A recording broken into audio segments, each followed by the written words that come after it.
They say the forest behind the compound was always quiet at night, unnaturally quiet.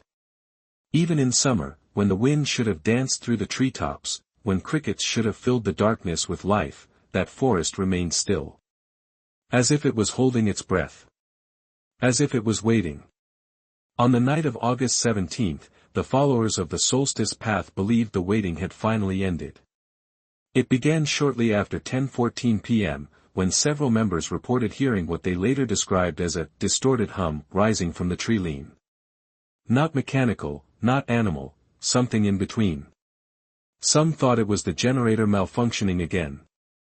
Others believed it was the sign their leader had been warning them about, the resonance before the arrival. Only minutes earlier, he had been inside the main cabin, pale, trembling, pacing like a man preparing for his final confession. He told his inner circle, "If the shadow calls, I cannot stay. You must let me go." No one understood what he meant. No one dared to ask.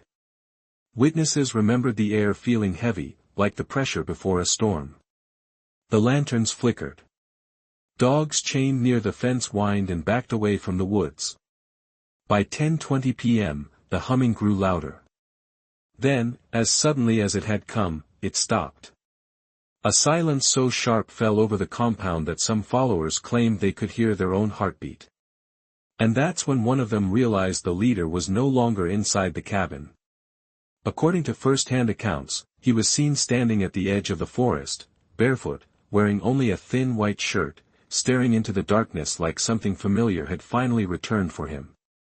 One follower swears he saw a faint glow deep between the trees. Another insists the leader was speaking to someone, or something, that no one else could see. The testimonies from that night contradict each other in almost every detail, except one. Every single witness agrees that he stepped forward willingly. Some say he walked calmly into the forest. Others claim he was pulled. One terrified member describes the scene differently. He didn't walk into the woods reached out and took him. At 10:27 p.m., the leader disappeared behind the first line of trees. No light followed him. No sound. No footsteps. Just the swallowing darkness. Panic erupted inside the compound. The inner circle ordered everyone to stay inside the cabins, insisting the prophecy had begun, that the chosen one must be taken so the rest may ascend. Others cried and begged someone to go after him. A few loyalists ran toward the forest, but stopped the moment they reached the tree line. They later claimed the temperature dropped so abruptly it felt like they were stepping into another world. By the time the sheriff arrived the next morning, the forest looked undisturbed. No footprints. No broken branches. No sign of struggle. The ground was dry and untouched despite hours of searching. It was as if he had walked into a place that did not exist for anyone else.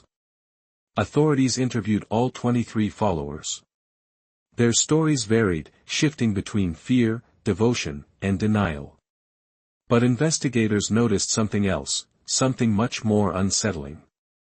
Each follower described the event as if it were meant to happen, as if they had been preparing for this moment for months. One deputy wrote in his official log, "Either they're lying, or they all witnessed something they can't explain." The disappearance should have ended there, a missing person case swallowed by the wilderness. But 6 days later, one of the youngest followers claimed the leader had visited her in a dream, with a message. A message she said wasn't meant for her.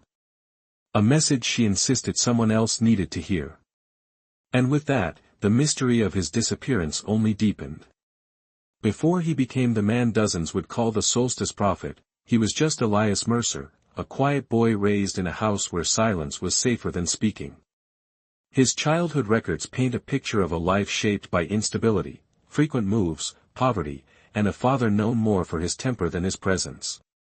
Yet, those who knew Elias as a child often described something unusual about him, a strange, magnetic calmness. Teachers noticed it first, the way other children listened when he spoke, the way arguments stopped when he walked into a room. One counselor would later recall, he had the eyes of someone who understood people too well for his age. A trait that can become a gift, or a weapon. By 16, Elias had already developed the habits that would define his adult life: obsessive journaling, fascination with fringe belief systems, and long periods of isolation where he claimed he was studying human patterns. He often told friends that every person had a crack, a weakness through which truth could enter. Most assumed he meant emotional vulnerability. But Elias later twisted that idea into something else entirely: a blueprint for control. His early adulthood was a revolving door of temporary jobs and failed connections. Every employer remembered him as intelligent, persuasive, and alarmingly perceptive. Every friend remembered him as intense, not violent, not erratic, but consuming. Spending time with him felt like being examined under a quiet microscope. Then came the accident. At age 27, Elias survived a severe car crash that left him hospitalized for weeks. Witnesses at the scene said they found him conscious but staring blankly at the sky, whispering something no one could quite decipher. His behavior after recovery changed dramatically. He withdrew from old acquaintances, quit his job, and moved to a remote town where he claimed he had received clarity. He told those close to him that he had heard a message during the crash. A message he believed wasn't from this world. It was around this time he began giving small talks in community centers, framing his near-death experience as a moment of revelation. People didn't flock to him because of divine claims, not yet. They came because Elias had mastered something far more powerful: the art of making lost people feel seen. He spoke softly, with an intensity that felt intimate even in a room of strangers. He dissected human pain with surgical precision: childhood abandonment, loneliness, shame, fear of insignificance, and offered a comforting philosophy: you suffer because you are misaligned with the light of purpose. Let me show you the path back. The phrasing sounded mystical, but the delivery felt deeply personal. Before long, a small group began visiting him regularly, seeking advice, comfort, and meaning. Elias made sure each of them felt uniquely chosen. People like Mara, a young mother who had lost her child and felt responsible. Jonas, a recovering addict desperate to believe he could be redeemed. Lena, an isolated college dropout searching for belonging. Each one broken in their own quiet way. Each one longing for someone to tell them they mattered. Elias offered them structure, guidance, and purpose. But beneath the warmth of his teachings was something colder: a growing belief that he was not simply interpreting a message, but delivering one. Over time, his sessions evolved from philosophical talks to ritualized gatherings. The small group grew into a committed circle who followed him everywhere. Elias began referring to them as the first alignments, suggesting they were destined to form the core of something greater. And then, almost suddenly, Elias introduced the idea of the solstice path, a belief system centered on cycles of light and shadow, claiming that humanity was on the verge of a cosmic shift that only a prepared few would survive. His teachings became more symbolic, more cryptic, more absolute. He predicted that a shadow event would soon mark the separation of the aligned from the lost. It was during this period that his charisma hardened into authority. Those who questioned him found themselves gently pushed aside. Those who obeyed were rewarded with affirmation, closeness, and the intoxicating feeling of being hand-chosen by someone who seemed to understand the universe. The line between mentor and prophet blurred. And when the group finally acquired land for their commune, a forest property miles from the nearest town, Elias stepped fully into his role. He wore white robes, adopted ceremonial gestures, and spoke of messages that came to him during meditations. But there were small cracks in his persona that only a few noticed: the way he sometimes stared into the trees as if listening. The sudden tremors in his hands after long periods of silence. The nights he would wake screaming but insist the dreams were visions. Even in his moments of vulnerability, his followers saw divine purpose. They believed he carried a burden too heavy for ordinary minds. They believed his suffering only proved his enlightenment. By the time authorities investigated his disappearance years later, they concluded something chilling: Elias didn't become a prophet by accident. He built himself into one, deliberately, methodically, and with the precision of a man who always knew exactly what he wanted. But the question remained, did Elias truly believe the voice he claimed to hear? Or did he simply convince himself of the same story he had crafted for others? The answer would become far more complicated after the night he vanished, and after the disturbing testimonies left behind by those who followed him. Life inside the Solstice Path commune was not what outsiders imagined. It wasn't a place of constant chanting or dramatic rituals. It was quieter, more controlled, a carefully woven ecosystem designed by Elias Mercer to shape the minds of those who entered. Members described their nightly routine as a meditation in surrender. To them, surrender wasn't weakness, it was the first step toward enlightenment. But to investigators who examined the commune afterward, those routines looked less like spirituality, and more like conditioning. The day began before dawn. At exactly 4:17 a.m., a time Elias claimed was the hour of universal alignment, a bell rang across the compound. Followers woke in silence, washed in silence, and lined up outside the main hall still in silence. No one spoke until Elias appeared. Whether he emerged from his cabin calm or visibly shaken depended on the night before. But regardless of his state, the moment he stepped onto the wooden platform, every head bowed. Members said it was instinctive, that being near him felt like being beneath a heavy, warm light. The morning ritual was simple on the surface, breathing exercises, group affirmations, a short sermon. But Elias infused them with small, subtle messages. You are here because the world outside rejected you. Only aligned souls can withstand the coming shadow. Your purpose begins where your doubt ends. New members found these words comforting. Long-time followers found them binding. Meals were communal. Food was intentionally simple, grains, fruits, vegetables. Nothing processed, nothing indulgent. Elias insisted that impurities in diet clouded the mind, weakened intuition. For many, it was part of the spiritual journey. For others, it was another way the commune severed ties to the outside world. But the most revealing aspect of the commune wasn't the rituals or the food, it was the structure.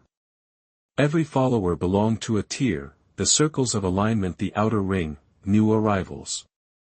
They performed chores, studied teachings, and were not allowed to speak to Elias unless spoken to. The middle ring, committed members. They mediated conflicts, enforced rules, and led spiritual exercises. The inner ring, the elite. They lived closest to Elias, shared meals with him, accompanied him on night walks, and participated in rituals no one else ever witnessed. Promotion through the rings wasn't based on skill, devotion, or seniority. It was based entirely on whether Elias believed a person was listening to the light. Only he could decide who was worthy. This ambiguity kept everyone desperate for approval. For some, it became their entire identity. Social isolation as power visitors were discouraged.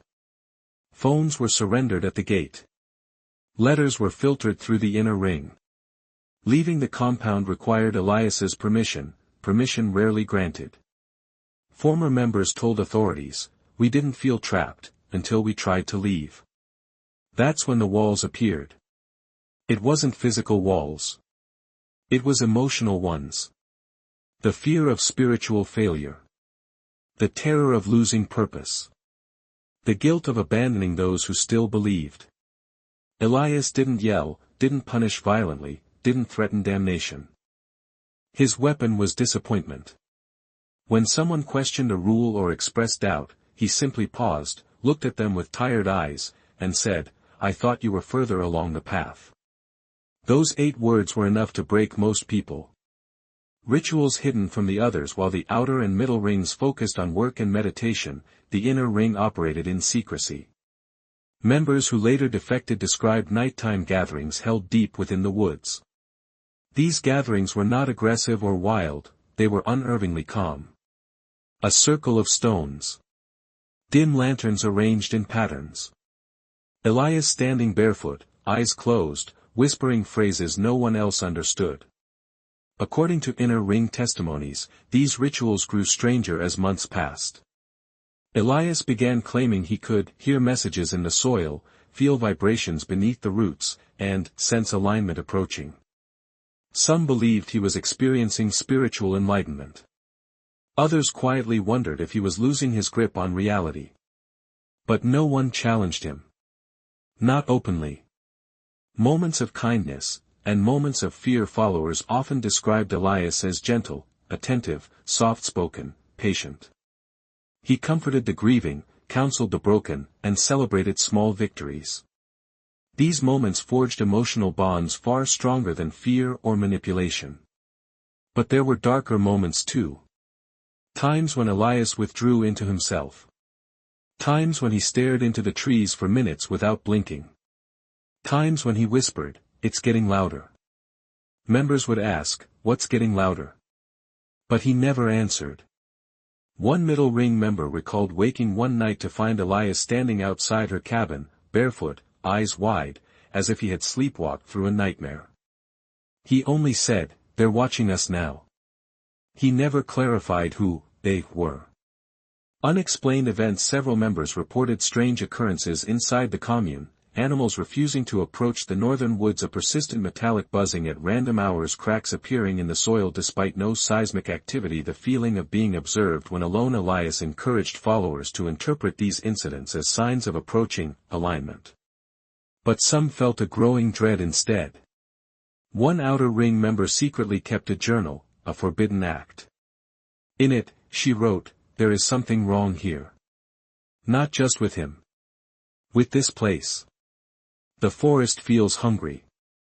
When investigators later recovered the journal, they found the final entry dated just 3 days before Elias disappeared. He said, "The eclipse will open a doorway.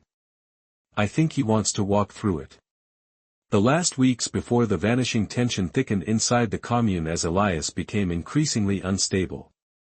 Meals shortened, sermons grew cryptic, and nighttime rituals became more frequent. The inner ring seemed exhausted, fearful, and overly protective of him. And then came the whisper spreading quietly between cabins. Elias had announced a private ritual, for the inner ring only, a ritual that would determine who transcends the shadow. Outer and middle ring members weren't allowed near the woods that night. No one knew what happened there. But everyone understood one thing clearly: something in the commune had shifted. Something irreversible. And just days later, Elias Mercer walked into the forest, and never returned. For months before Elias Mercer disappeared, the commune lived under the weight of a prophecy they barely understood. Elias spoke of it sparingly at first, slipping it into sermons in fragments, metaphors about cycles, shadows, gateways, and the thinning of the veil. But as the date of the solar eclipse drew closer, the prophecy took center stage in almost every interaction he had with his followers. What made the prophecy so disturbing wasn't the content alone, it was the way Elias delivered it. He didn't preach it like a prediction. He whispered it like a memory. Followers later recalled the first time he mentioned the eclipse directly. It was during a late evening meditation gathering, the lanterns dim, the forest behind them rustling faintly. Elias's voice trembled as he said, "When the shadow touches the sun, one of us will be taken." He didn't elaborate. He didn't need to.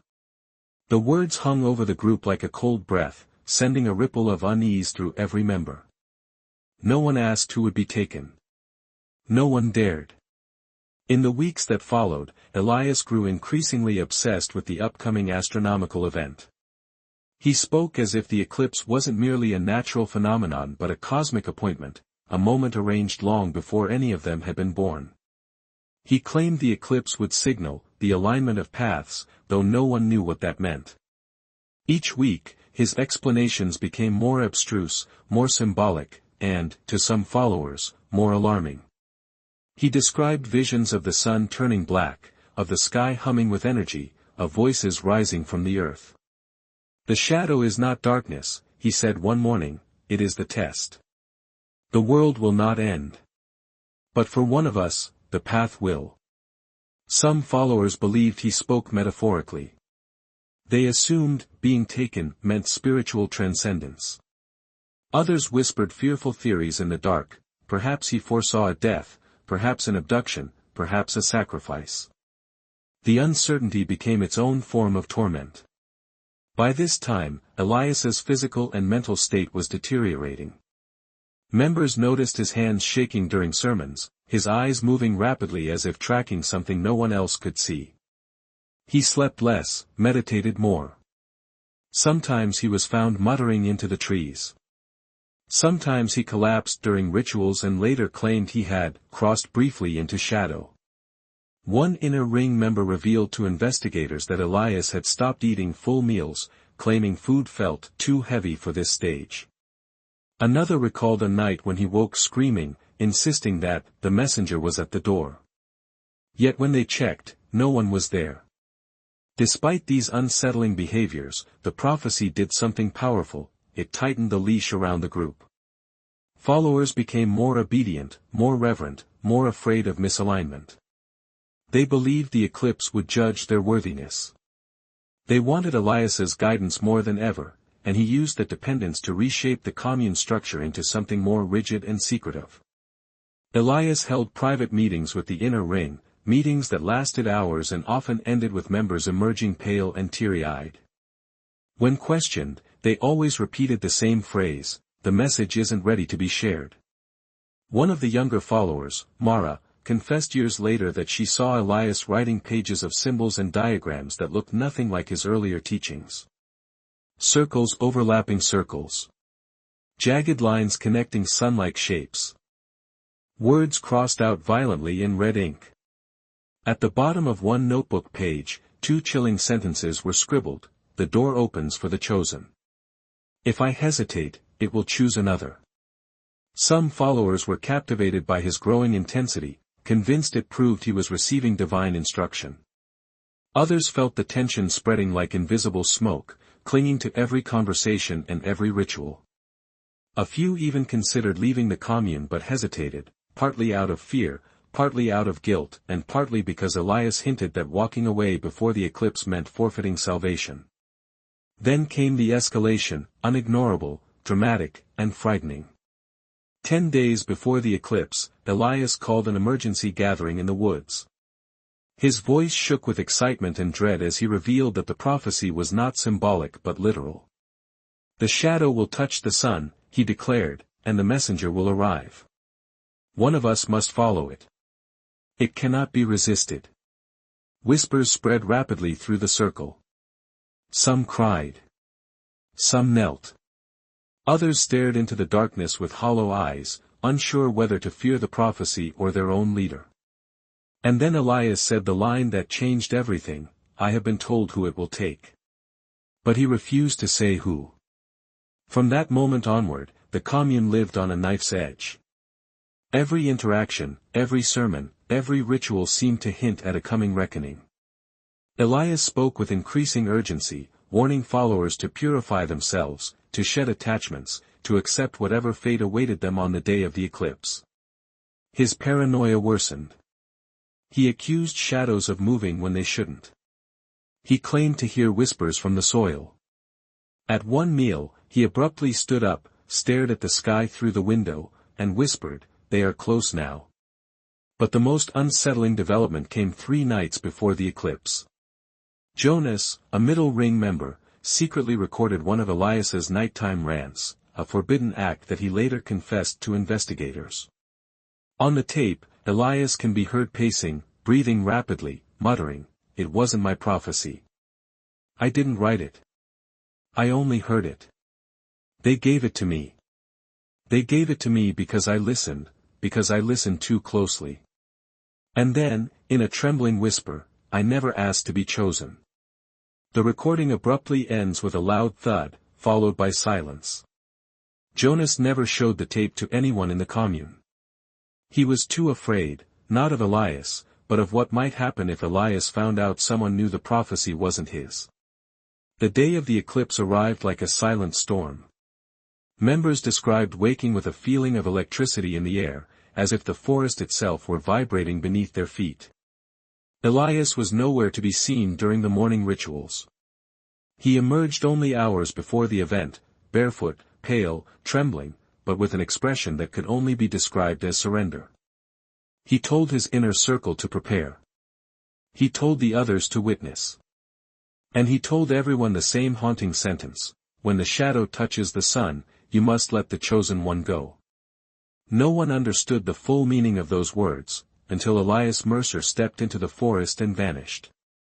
Long before Elias Mercer vanished into the forest, long before the prophecy of the eclipse consumed every waking moment in the commune, the solstice path was already fracturing beneath the surface. The followers didn't speak of it openly, but tension pulsed through the compound in quiet moments, in the pauses before a sermon, in whispered conversations behind cabins, in the nervous glances exchanged when Elias's behavior shifted from visionary to volatile. The first signs of dissent came months earlier, subtle enough that most members ignored them. Elias began issuing new rules, strict, contradictory, and often without explanation. He claimed they were necessary for the alignment, but even some loyal followers struggled to understand their purpose. One rule forbade anyone from entering the northern woods alone. Another required all members to burn their personal belongings, as material attachments anchored the spirit to the old self. A third rule demanded an hour of nighttime meditation outside, even in freezing temperatures. People complied because obedience was expected, but discomfort simmered quietly. Several outer ring members felt the rules were becoming punitive. A few wondered privately if Elias was losing control. But the inner ring defended every decision fiercely. They insisted Elias was acting under divine instruction, that he was burdened with knowledge too heavy for ordinary minds. Anyone questioning him risked being labeled misaligned, a term that carried an almost superstitious dread. Being misaligned meant you were spiritually vulnerable, and spiritually vulnerable people were not guaranteed safety during the eclipse. Fear kept most followers silent. But dissent grew anyway, not from rebellion, but from desperation. It was Jonas who first dared to speak the words others were too afraid to voice. Once one of the most devoted middle ring members, he began noticing inconsistencies. Elias's prophecies contradicted earlier teachings. His private meetings with the inner ring became secretive to the point of paranoia. And several followers who questioned him publicly ended up isolated, removed from communal activities under the pretense of purification periods. Jonas wasn't the only one who sensed something was wrong. Lena, who once adored Elias's guidance, confided in her closest friend that his sermons were changing. They were no longer about purpose or healing. They were about fear, division, and inevitability. "He speaks like someone running out of time," she whispered. A small group of doubters began meeting discreetly near the storage barn, for members who wondered whether the eclipse prophecy had blinded the entire commune. They feared that Elias's mental state was deteriorating, and they debated whether to confront him or leave altogether. But leaving wasn't simple. Permissions were rarely granted, and anyone requesting departure drew immediate suspicion from the inner ring. Still, the group persisted. Their conversations grew bolder. They began questioning whether Elias had manipulated his own visions. Whether alignment was nothing more than a word he used to control them. Whether the eclipse meant anything at all. What none of them knew was that someone close to Elias had warned him about the growing dissent. It was Marin, a fiercely devoted inner ring member who considered herself spiritually bonded to Elias. To her, dissent was treason. She reported every whispered doubt she heard, convinced she was protecting the integrity of the prophecy. Elias began tracking these rumors, responding with sudden rule changes that only increased tension. The commune felt like a pressure cooker, fear and faith clashing in invisible currents. Financial strain worsened things. The commune's savings were dwindling, partly because Elias had ordered the purchase of expensive ceremonial supplies for the eclipse ritual. Fabric dyed in rare pigments, carved lanterns imported from overseas, crystals he claimed were required for energetic stabilization. Some followers noticed how often he spoke these days of offerings, though he never clarified what was being offered, or to whom.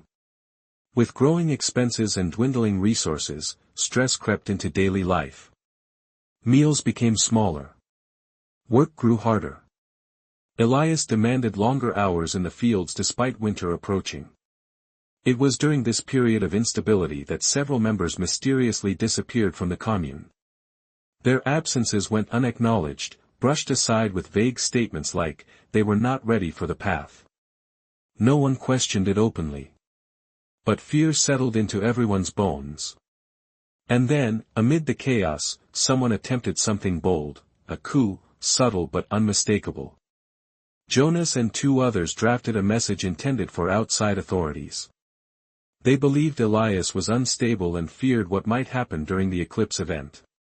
The message contained details about strange rituals, missing members, and Elias's erratic behavior.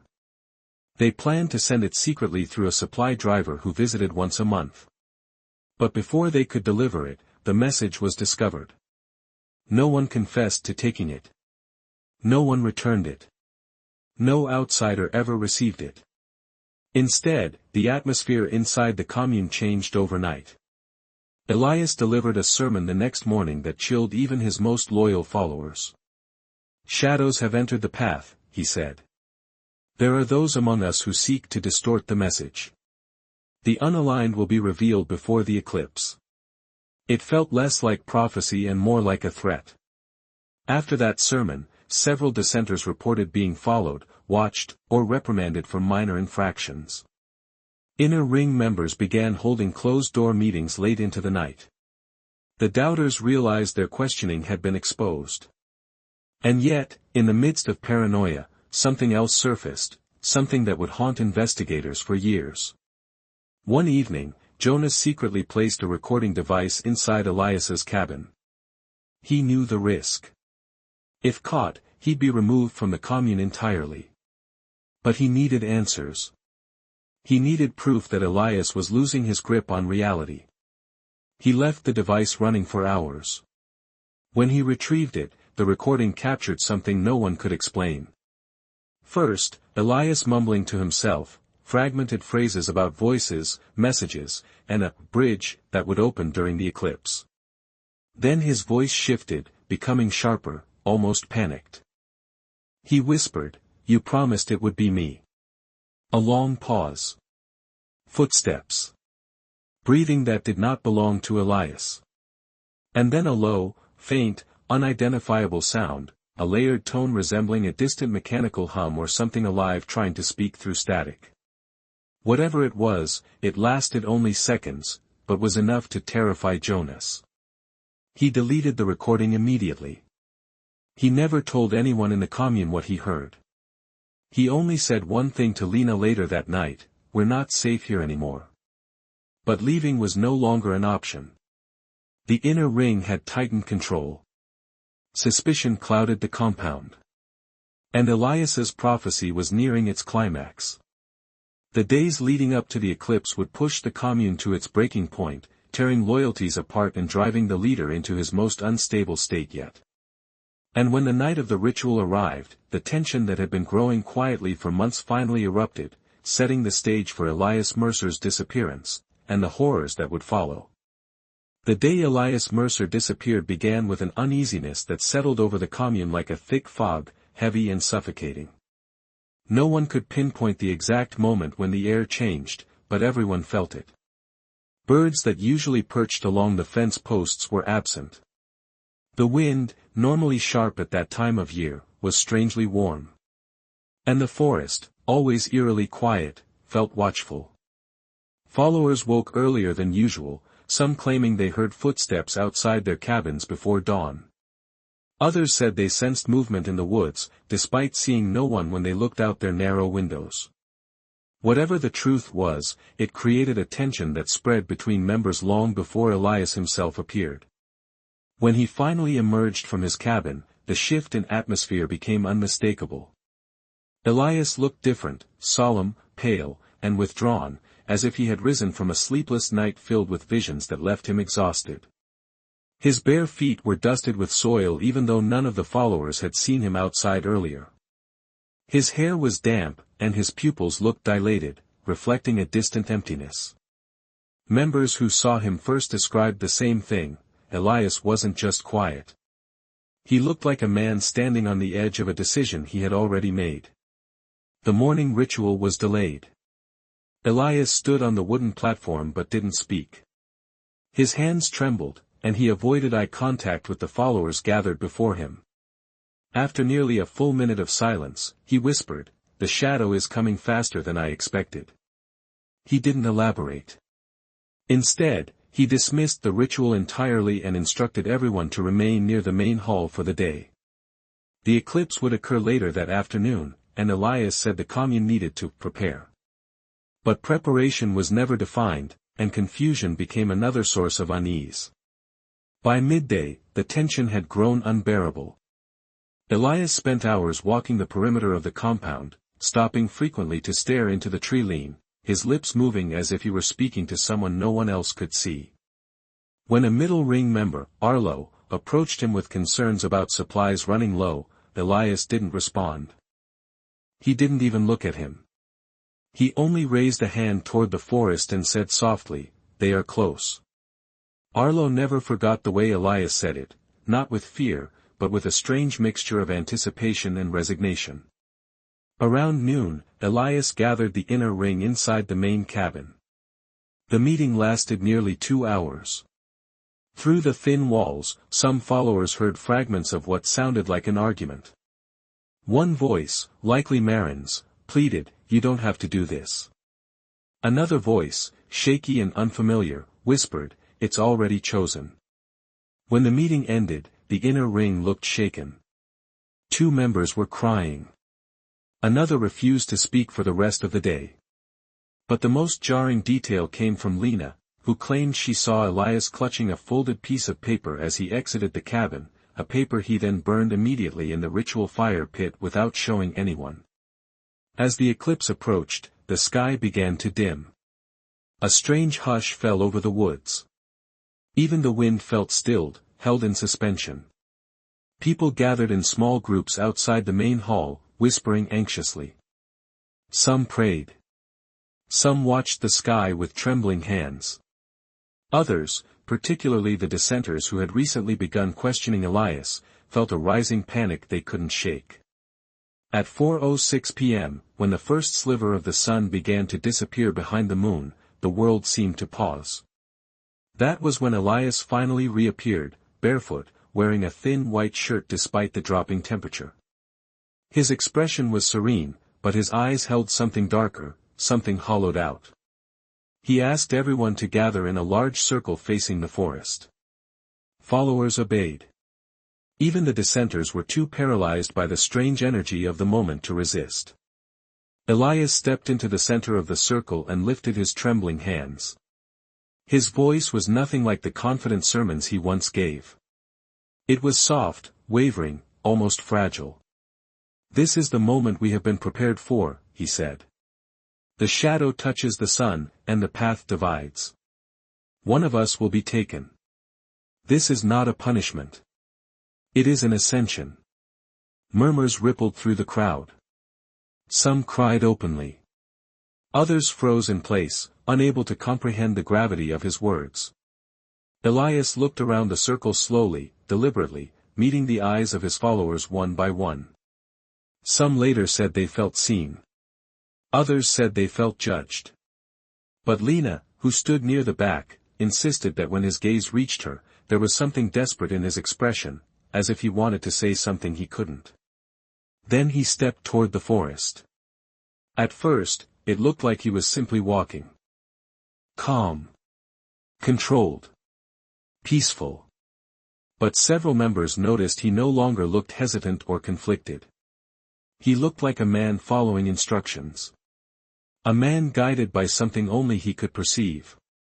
When he reached the tree line, he paused and turned back toward the group. And with a faint, almost pleading voice, he said, "Do not follow me." Then he stepped into the shadows of the forest. The moment he did, the wind rose abruptly, a sharp, cutting gust that seemed to slice through the compound. The forest branches shook violently, though the rest of the area remained still. The dogs chained near the outer fence began barking and pulling against their chains so intensely that some injured themselves in the process. Several followers gasped as Elias moved deeper into the woods. Others claimed they saw a faint shimmer behind him, like heat rising off asphalt, impossible in the cold of late afternoon. One member even swore she saw something glowing, a pale shape flickering between the trees, though no one else confirmed it. Within less than a minute, Elias was completely out of sight. Some members tried to run after him, instinct taking over fear. Arlo reached the tree lean first but stopped abruptly. He later told investigators that the air inside the forest felt wrong, colder, thicker, and heavy with a pressure that made it difficult to breathe. He said it felt like crossing into another world. He stepped back immediately. The inner ring, shaken but obedient, forced everyone to stay away. Marin insisted, through tears, that Elias had given clear instructions not to follow. She repeated over and over, "He wants us to trust the path. He wants us to trust the taking." As the eclipse reached totality, the forest fell into complete darkness. No sound came from within. No movement. Not even the usual rustling of leaves. When the sun's light began to return minutes later, Elias was gone.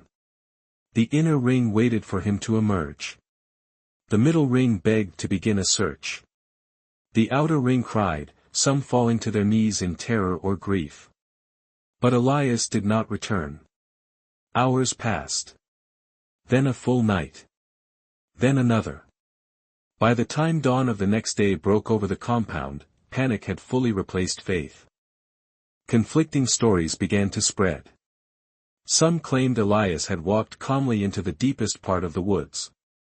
Others swore the forest swallowed him. A few whispered that they heard a low humming, the same hum from nights before, just as he vanished. Still others insisted they saw a second silhouette behind him, tall, white, and formless.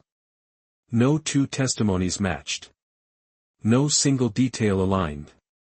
Except one thing, everyone agreed that Elias had not intended to return.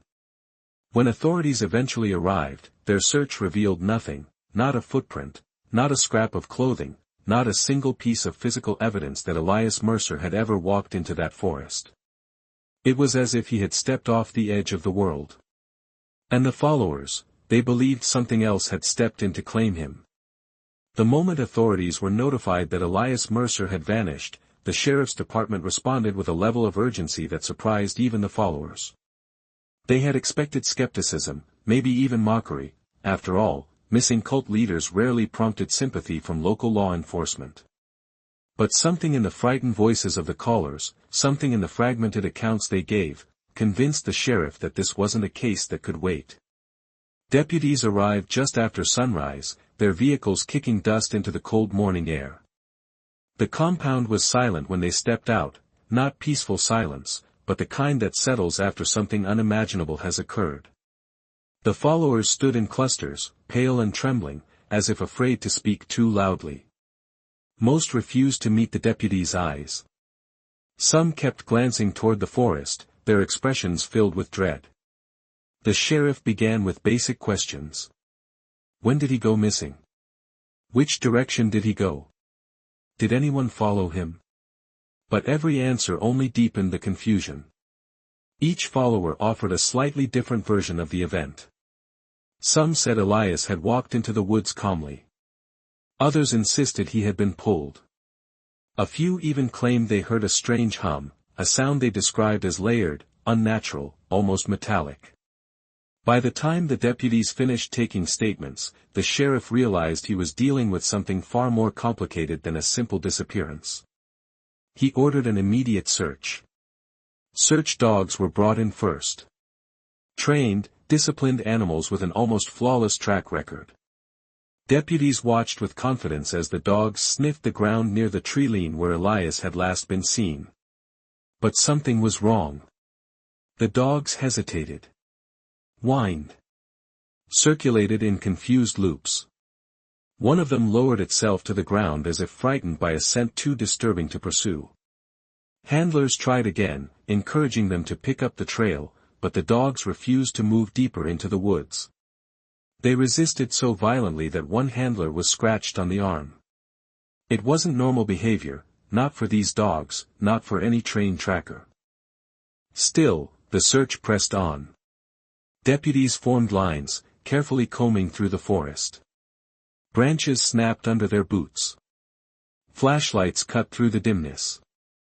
Every few minutes, someone radioed in to confirm position.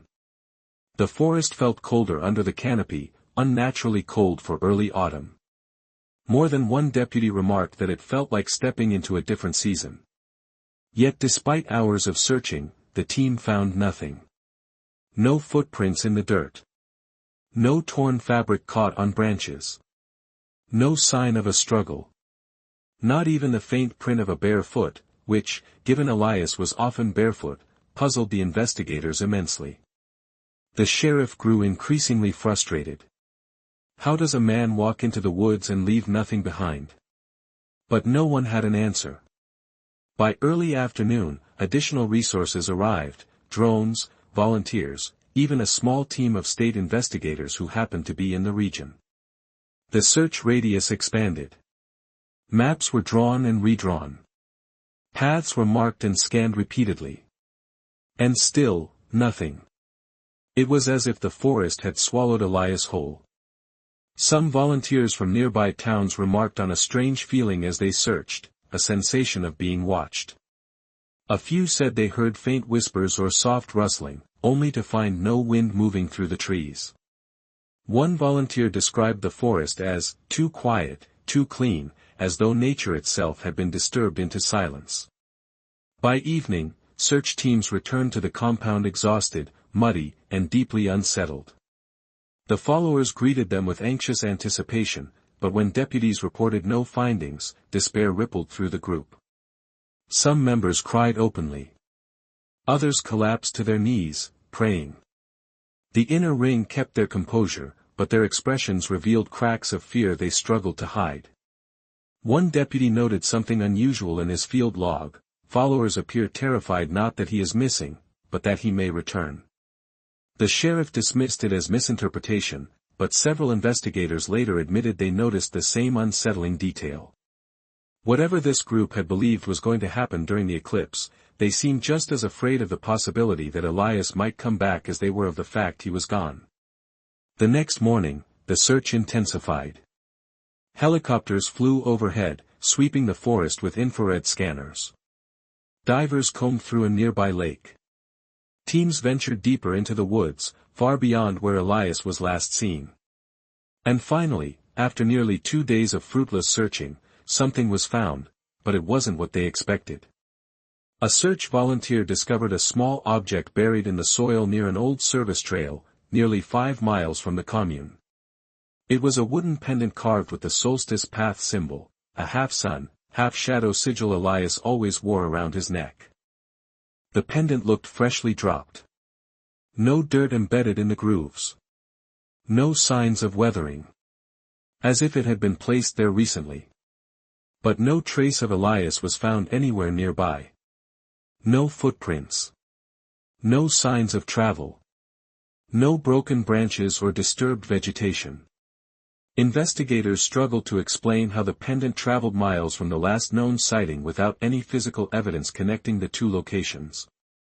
Some of the followers were quick to claim it as a sign, proof that Elias had ascended, moved through the world without leaving mortal traces. Others whispered that the forest had taken him somewhere only it knew. The sheriff, increasingly wary of the cult's influence, ordered the search to continue even deeper into the woods. But after 72 hours, the teams were exhausted, demoralized, and no closer to answers. Meanwhile, the followers spiraled into their own interpretations of what had happened. The inner ring began conducting small, private vigils in the forest. The outer ring huddled together, terrified of what Elias's disappearance meant for their survival. The middle ring found themselves torn, grieving the loss of their leader, yet confused by the lack of physical evidence. Some insisted that Elias had fulfilled the prophecy and crossed into a higher plane. Others feared something darker had taken him, something not divine, but ancient and hungry. But the most unsettling transformation came from Marin. Once Elias's most loyal guardian, she became convinced he would return reborn in shadow. She told several members that the forest was now sacred, that the disappearance had not been an ending, but a beginning. Her words spread quickly, infecting the commune with a fevered mix of hope and terror. As the search dragged into its 5th day, the sheriff approached the followers again, hoping for clarity. But their testimonies only grew stranger. New details emerged, inconsistent, contradictory, and increasingly bizarre. One follower claimed he saw Elias floating moments before the eclipse reached totality. Another insisted she heard his voice echoing from the treetops long after he disappeared. A third swore the forest shifted around Elias like a curtain. The sheriff dismissed these stories as collective hysteria. But privately, investigators weren't so sure. Something about the forest felt wrong. One deputy wrote, anonymously, "I don't scare easy. But whatever is in those woods, I hope we never find it." After a full week, the official search was suspended. Reporters began gathering near the gates, drawn by rumors of a missing cult leader and a forest that seemed to hide him too well. The sheriff held a small press briefing, stating that without new evidence, they could not continue the search. But the followers didn't stop. They held nightly vigils at the tree-line. They left offerings of fruit, flowers, and candles. They whispered chants into the dark. Some claimed they saw shadows move. Others said they felt Elias's presence. Still, not a trace of him was ever found. Not a bone. Not a scrap of clothing. Not even a footprint.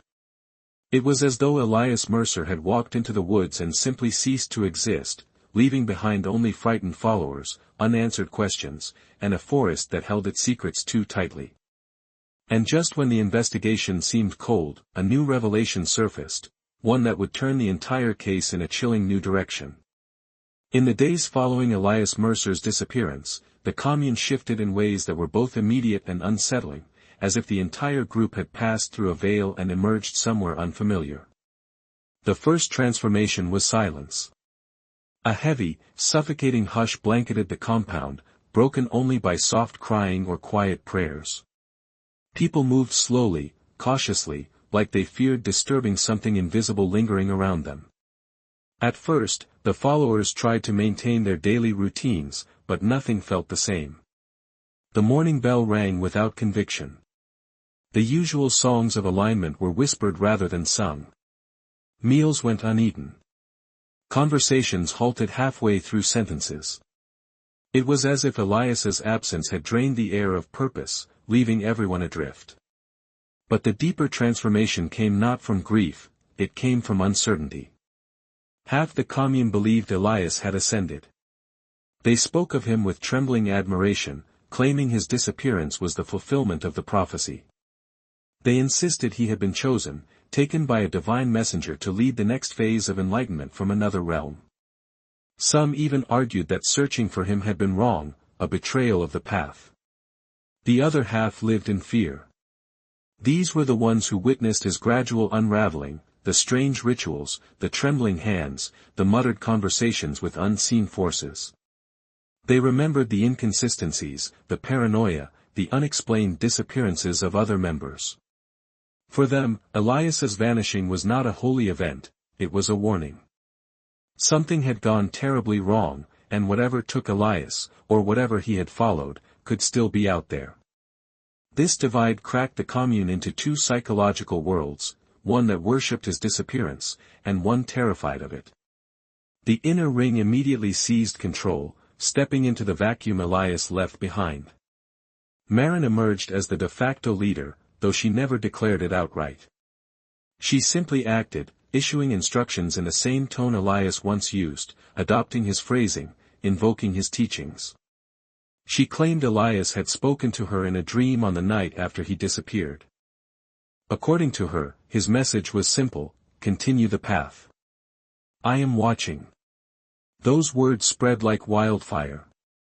Followers repeated them until they felt real.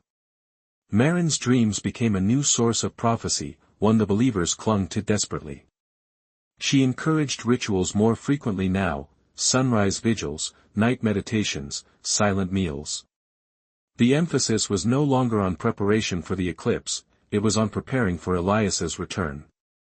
She told them he would not return in the same form. She said they needed to open themselves to recognize him. Some followers found comfort in this. Others shuddered at the implications. Within 72 hours, 3 members claimed they saw Elias standing at the tree lean at dusk. Another swore she saw him walking the perimeter during the night, his face obscured but his posture unmistakable. A child told her mother that Elias had come to her window and told her not to be afraid. Investigators later concluded these were hallucinations driven by stress. But inside the commune, they became gospel. Every whispered sighting amplified the belief that Elias had crossed into a higher state and was now, between worlds. But not all visions were peaceful. One night, Jonas woke screaming, insisting he saw a figure crouched beside his bed, a tall silhouette that resembled Elias's shape but not his presence. Jonas claimed the figure moved without sound, without breath, and that when he blinked, it vanished. He begged Maren to help him, but she dismissed his fear as misalignment. The inner ring began isolating those who doubted, claiming their negativity threatened the commune's spiritual stability. What had once been a sanctuary for broken people began to feel like a cage. As the days passed, old rules hardened and new ones emerged.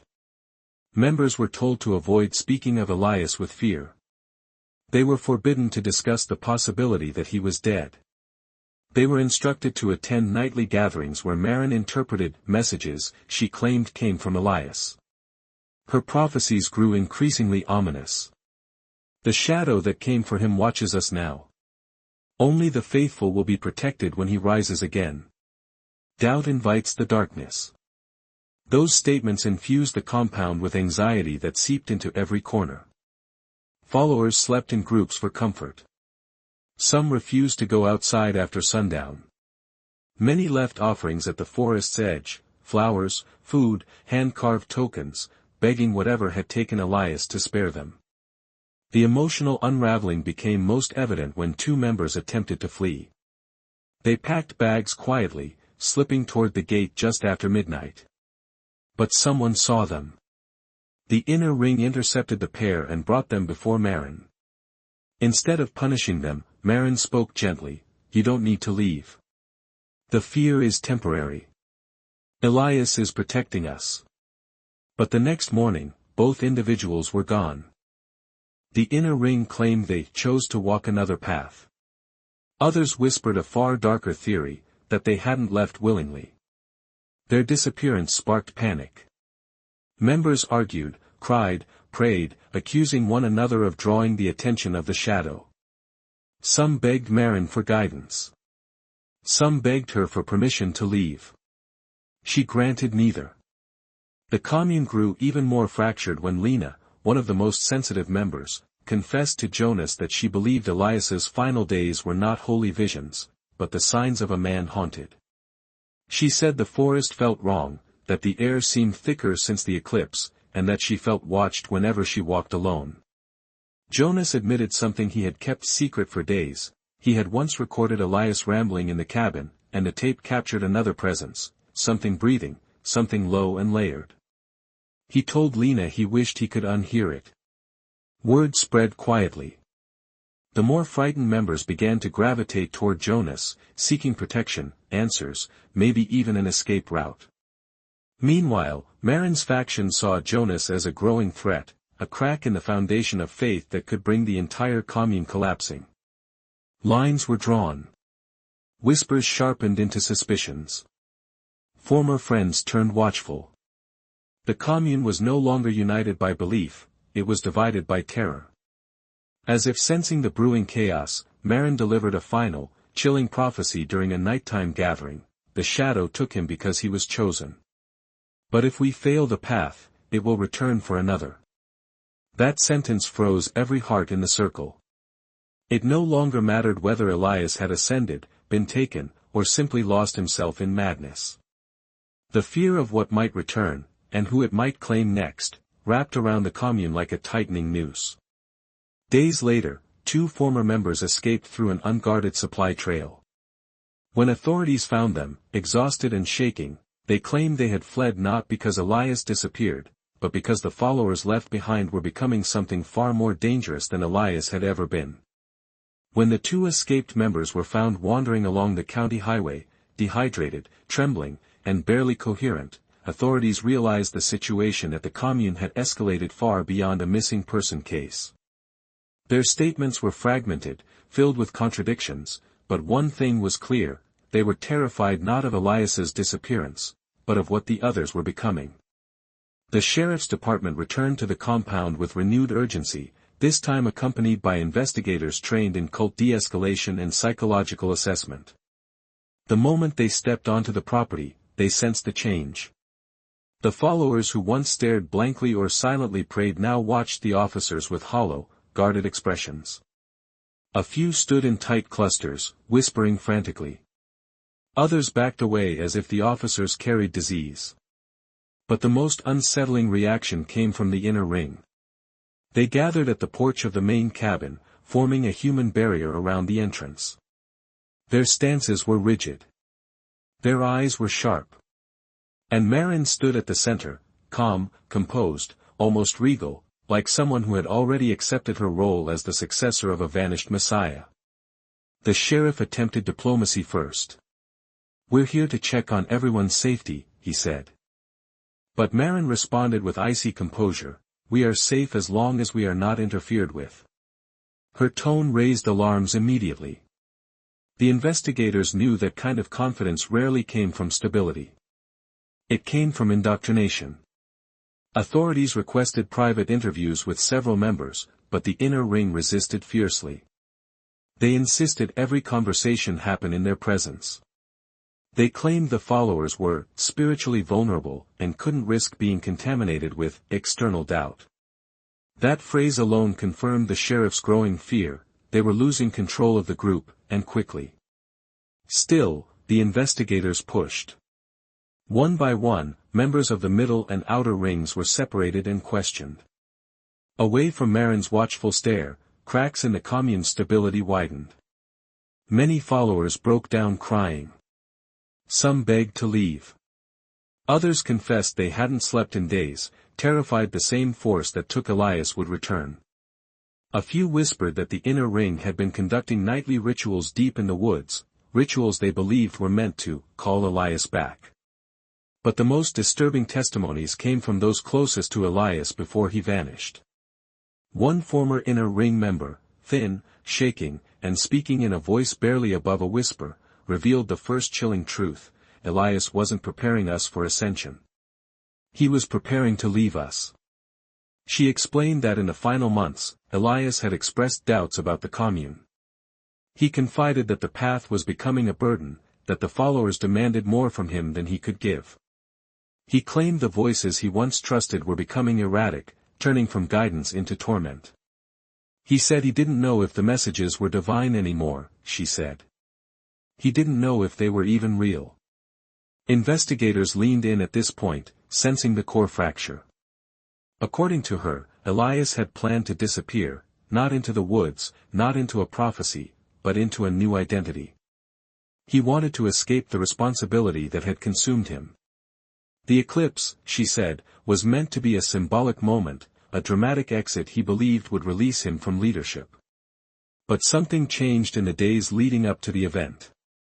Elias grew paranoid, convinced the inner ring was watching him too closely. He told her he feared they would never let him leave. That he was no longer their leader, they were becoming his captors. Police immediately recognized the implication: Elias might not have left willingly. He might have been forced into the forest, or killed before he reached it. But the next confession would challenge that entirely. A different defector, a man who once shared a cabin wall with Elias, insisted the leader had not planned an escape. He believed instead that Elias had truly descended into madness. He described nights when Elias mumbled to himself for hours, conversations with unseen presences, violent tremors that shook his entire body. He recalled waking to Elias screaming, claiming the messenger was already inside the commune. The man's voice cracked as he whispered, "I think he believed the prophecy." I think he was running towards something none of us could see. Authorities now faced two radically different theories. Elias staged his disappearance. Elias lost his mind and followed a delusion. But just when investigators thought they had exhausted possibilities, a third, even darker theory emerged. A middle ring member, visibly traumatized, eyes sunken and haunted, told the sheriff something startling: "I saw him die." Her account was fragmented, shaped by fear and guilt, but she insisted Elias collapsed during a secret ritual days before the eclipse. She claimed the inner ring hid his body and staged the disappearance to maintain control. According to her, the humming sound followers heard was a generator powering concealed equipment used to move his remains. But when investigators pressed for details, her story crumbled. She contradicted herself repeatedly, shifting dates, places, and actions. It became impossible to know whether she was telling the truth, remembering trauma, or mixing fear with hallucination. And yet, her testimony couldn't be dismissed entirely. The investigators noticed something troubling: all three theories, escape, madness, murder, held pieces of truth. But none fit together cleanly. Something was missing. Something no one had admitted yet.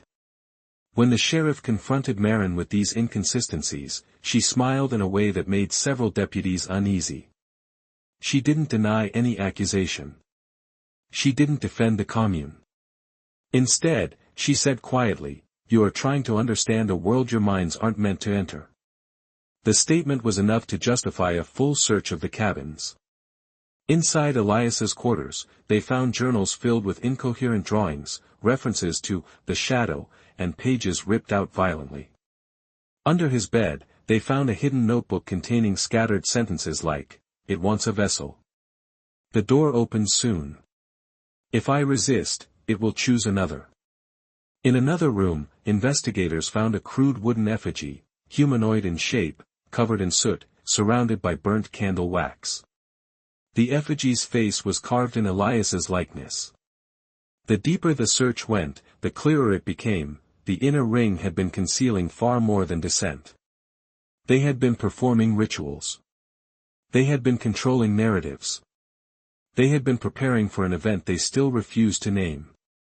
The sheriff realized the commune wasn't just collapsing. It was transforming into something volatile, unpredictable, and potentially violent. The disappearance of Elias Mercer was no longer a mystery to be solved. It was the spark that ignited a chain reaction. A storm was brewing inside the compound, and breaking the inner circle was only the beginning. What investigators uncovered next would shake every assumption they had, and introduce a fourth possibility they never anticipated. As investigators pieced together the conflicting testimonies, a disturbing realization emerged: every version of Elias's fate contained fragments of truth, yet none aligned fully. The escape theory made sense: Elias had grown unstable, terrified, exhausted by his own creation. But the madness theory also held weight: his journals showed a mind unraveling under the pressure of prophecy. And then there was the possibility of murder, whispered in trembling voices by defectors who claimed the inner ring would never allow their prophet to abandon them. But a fourth possibility soon surfaced: that the truth wasn't singular at all. It had been shaped, twisted, and mythologized by everyone involved. Each follower, driven by fear or devotion, had rewritten the story to survive it. The deeper investigators looked, the more the disappearance resembled a storm of fractured realities, not one truth, but many overlapping shadows. Something had happened in those woods, but no one agreed on what.